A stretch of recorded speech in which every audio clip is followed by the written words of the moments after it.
So it was fantastic today to be joined on the line by former Prime Minister Gordon Brown.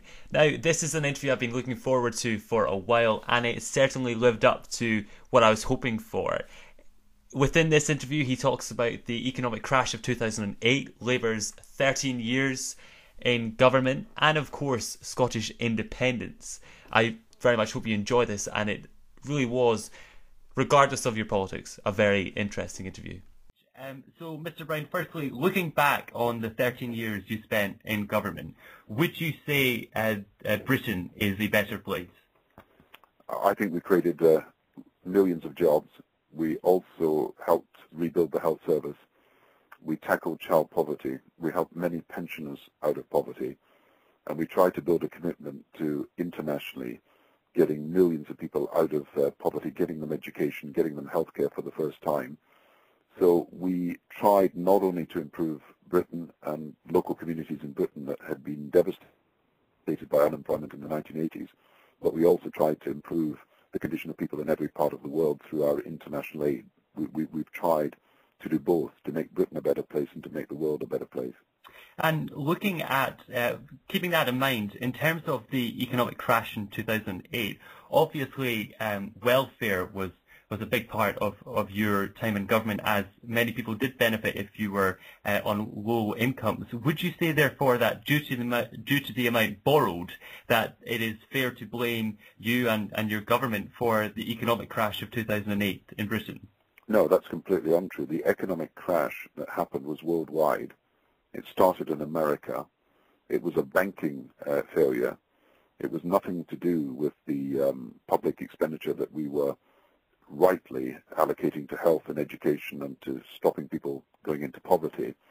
This was a failure of the financial system that hit the economy worldwide. And in fact, if you look at what happened in Britain, we managed to keep unemployment down, even although we were going through the biggest financial crash since the 1930s. So this started in America and didn't start in Britain, and it was to do with a financial failure, not to do with public services. And obviously, with it being there being some banks in Britain that did fail, do you think that was down to a lack of government regulation? I think all of us have learned that the banking system had developed in a way that, to some extent, the whole of the world had not quite fully understood, that the links between the banks and the concentration of risk in a number of institutions and the development of a shadow banking system meant that when things went wrong in America, and it did start with a housing crash in America, then it affected not just America, but affected the rest of the world. Mm-hmm. Could we easily have prevented this? No, because this was an international problem, and it was the financial failures in America that started it off. Can we learn from it? Yes, we can do better in future, because we've learned that we need to supervise and regulate the banks in a way that recognizes their interdependence, but also that we have got to avoid the creation of a shadow banking system in the future. But that actually needs global regulation, global financial standards, global transparency, global rules about capital and everything else affecting the banks. And that's what I'm afraid people are not concentrating their mind on, that we need a better global financial system. Okay, and now if we would go back to 2010, obviously the election in which you were the Prime Minister, obviously no one party had an outright majority. Would you, why was it therefore that you felt it necessary to resign as the leader of the Labour Party? We had lost the election. Nobody had won the election. The Conservatives and Liberals decided to go into a coalition, which I think was disgraceful on the part of the Liberal Party. And I think they're paying a very heavy price for it.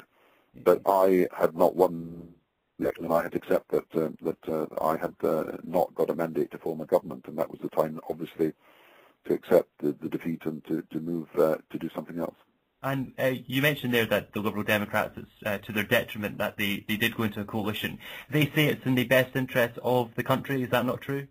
We are in a very bad state with the economic stagnation that the country faces over many years as a result of the failure of the Liberal and Conservative Party coalition. Instead of the economy recovering, it went back into recession. You've got to remember, in 2010, the economy was out of recession. It was growing again. Unemployment was starting to fall. and we had started the recovery from what was a big financial recession that was affecting everybody worldwide. We had come out of recession. Then the Conservatives and Liberals together managed to put the economy back in recession. And they have got to pay a very heavy price, in my view, for the amount of unemployment and the problems that they've created as a result of not being able to get growth in the economy. I mean, they would say that they have created many jobs in the private sector, but if we just look I'm sorry to say that the truth about the matter is that we kept unemployment down during the recession by taking extraordinary measures to make sure that people stayed in jobs. Unemployment then went up under the Conservatives and Liberals, and that means that large numbers of young people are facing unemployment as they leave school and are facing unemployment even as they leave college and university. And this is an unnecessary waste of resources in the country. Okay. Obviously, it's a very important time for Scotland with the referendum approaching. Alistair Darling, who you well know, is leading the campaign. Just how successful do you think the Better Together campaign will be, and how much of a threat are the SNP to Scotland? Well, you know that we're holding lectures and talks in Fife where we're allowing all the issues about the future of Scotland to be debated. These are talks and lectures. The next one is by Professor Tom Devine in Kirkcaldy next week, and he's probably Scotland's leading historian. And we're debating the issues in Fife by concentrating not on personalities or processes or procedures, but concentrating on issues of principle. What is best for the future of Scotland? What best meets the needs and aspirations of Scottish people, whether you're young or middle-aged or older? What is it that you want to see achieved in the next few years? And I think people will come to the conclusion that what Scotland stands for is social justice, that Scotland has had a huge impact on the United Kingdom in creating a more socially just United Kingdom. And despite the difficulties we face under the coalition, the government, we have over the last 100 years, because of Scottish influences, made the United Kingdom a more fair and a more just place. And that is due to the influence that Scots have had, not only on how we make Scotland a better place, but make the United Kingdom a better place. And I think that people will conclude that Scots' influence has been very important in this, and Scottish values can be achieved in a union where there are equal rights for all citizens, rights to unemployment benefit, but rights to healthcare, rights to education, rights to proper labour standards.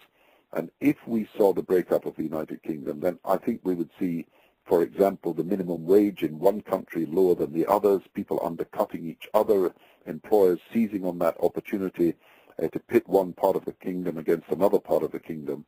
And I think that would not be to the best benefit of working people in Fife here or in Scotland. So we will have these debates. Fife will lead these debates with top speakers over the next few months that I hope will attract people who want to hear the arguments about the future of Scotland. And my own sense is that while people are very, very proud of Scotland, they're also proud of Scotland with a strong Scottish Parliament, but part of the United Kingdom. Excellent. Well, Mr. Brown, thank you very much for speaking to me today. I really appreciate it. Thank you very much. You got all you want? That's good. Yeah, Thank you very much. Thank you. Well done. Best of luck in your career. Thank you very much. Thank you. Bye. Cheers. Bye. There we go. Please let me know what you thought by going on my website and contacting me via there. That is robertweir.co.uk.